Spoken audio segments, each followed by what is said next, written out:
I'd like to talk for a minute about an issue that's getting more and more attention. That's the issue which scientifically is called stratospheric aerosol geoengineering, also called the chemtrail issue. Oh my God.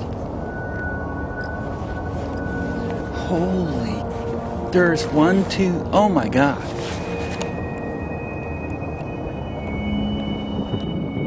Oh my God. Could a strange substance found by a southwest Arkansas man be part of a government test? Well, that's the question at the heart of a phenomenon called chemtrails, now getting widespread attention. Well, they say the government is dumping chemicals on us to control or manipulate the weather. And they say the unusual-looking jet trails in the sky are actually chemical-laden chemtrails. The survival of the human race, literally, is at stake. The physical survival, the level of health that people will enjoy, the survival of the planet. If you're concerned about the environment, this is your issue. And yet most people have no idea that it's even going on. It is called geoengineering, fighting global warming by putting a chemical dust in the atmosphere and reflecting harmful radiation back into space. You could use barium oxide, for example, which makes big fluffy clouds. You could use tiny little bits of aluminum, which is benign in the environment, and essentially manage the climate. That is not rain, that is not snow. Believe it or not, military aircraft flying through the region is dropping chaff. Small bits of aluminum, sometimes it's made of plastic or even italicized paper products, but it's used as an anti-radar issue, and obviously they're up there practicing. Now, they won't confirm that, but I was in the Marine Corps for many years, and I'll tell you right now, that's what it is. And tonight, one woman says the government's own data shows the chemicals are showing up in our drinking water. This is a multi-billion-dollar, if not trillion-dollar operation. It's also very damaging not only to the environment, but also to human health. Because being that it is illicit, if the truth got out to people, think about how damaging it could be to their agenda, both political and monetary. I had a friend who recently, he's always looking at things from a different perspective. He's a bit of a conspiracy theorist, you know. Did you ever see that movie with Mel Gibson? Yeah. Conspiracy Theory? Okay. Sure. He's a lot like that. And he says that whenever the president comes to LA, there's no spring.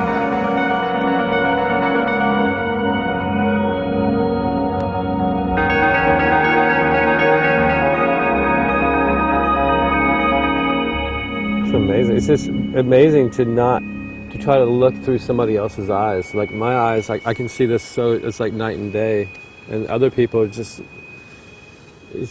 the illusion is just so deep.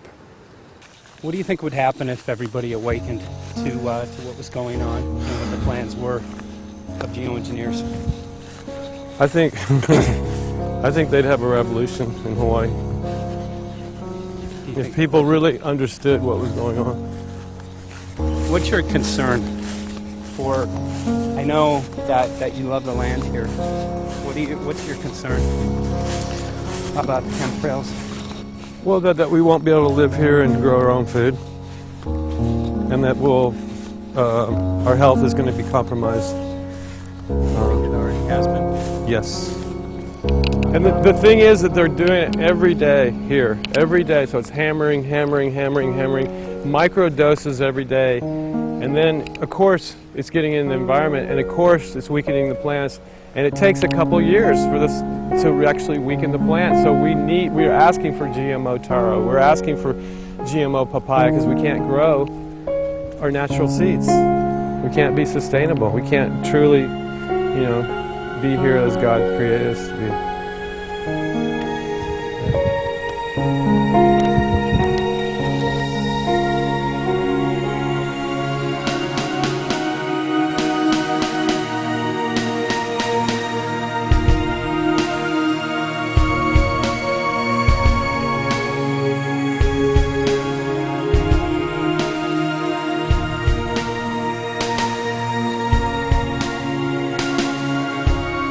Just clarify, so 10 megatons of aluminum dumped into the atmosphere would have no human health impact. So you need to be more careful here. Work to separate out the toxicological. Well, so the aluminum we've only begun to research and publish nothing. There was mason jars, and they were brand new, sterilized, and that's what we catch the rain in. And then there was a HEPA filter that we tested the air with. Okay, so you caught rain and then you basically filtered air. What did you find? Aluminum and barium. We haven't done anything serious on aluminum, and so there could be something terrible that we'll find tomorrow we haven't looked at. But this is virtually exactly what the geoengineers described and did describe in the conference, as you know, as the result of spraying aerosols, a white haze that would eliminate our blue skies. It's exactly what we see. So it's baffling to many of us how people can not give this issue the serious attention that it deserves when it's virtually everything the scientific community is describing as something they urgently want to do, but they still don't admit they are doing. So this is being done over our farms and over our things. So basically they want to eliminate our ability to eat organic food, have clean water. So in some ways it sounds to me like, and you know, again, it's just a projection, but it sounds to me like this is control. How do we control the masses? What shows you can make very high quality, and do this in just a jet in a very simple way, make high quality alumina particles just by spraying aluminum vapor out, which oxidizes. So it's certainly in principle possible to do that. There's a big literature that's already looked at that. Aerosol geoengineering looks like it is so cheap that the cost is basically not going to be an issue. That means that implementation decisions will be risk-to-risk decisions. The risk of doing it against the risk of not doing it. And it makes the problem of how we govern it fundamentally harder and different and novel. So I've told you this cheap to deliver materials to the stratosphere, and I'm convinced that's true. I don't think that will change. But I think the more we do research, the less easy this will look, the more complicated the environmental effects will look. And that's a good thing, because right now it looks too easy. So I think that if we do more research, we're likely to find out that it's harder and more complicated than we thought, and the side effects are harder to manage, and that's a healthy outcome that will make it easier to do the management. It's an empirical question, how people will actually react to knowledge about this. Another reaction is to say, if these crazy scientists are so concerned about putting CO2 in the atmosphere, they want to think about these things, then that might actually mean we should be more serious about the risks of CO2 in the atmosphere. And by the way, it's not really a moral hazard, it's more like free riding on our grandkids. And by the way, it's not really a moral hazard, it's more like free riding on our grandkids.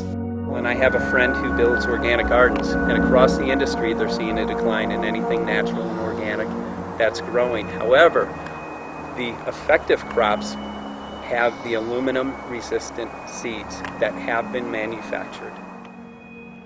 So part of the genetically modified crops includes a conscious effort to make those seeds and those crops resistant to aluminum. Is that what you're saying? That's the only thing that survives. Well, this is not an accident. No, it's not. So those people know what's going on. Absolutely. Yes, they do. Not only do they know what's going on, but they intend to benefit from it. They already are. They've been. That's why we have to get this information out there. We can't let another decade go by without anyone doing anything. And I don't see how anybody who's got their eyes open and their mind open can come to any other conclusion but that somebody is spending a lot of money and effort to spray the planet. I know that whenever it's finally discovered, and it will be, the people who are doing it will undoubtedly say, oh, well, we did it for you folks. It's for the greater good of the greater number. It's for the society. It's probably to prevent global warming. But in my humble opinion, it's not in your good or mine at all. I don't know what it is, but we'll soon find out. Paul and I are very excited to announce our new co-producer, the world-renowned G. Edward Griffin. Not only does he bring years of experience in issues like this, but also credibility from his countless numbers of works. We're very excited to have his involvement with Reality Zone, which will give us avenues to distribute this out to millions of people. It's long past time to make this issue known to the public.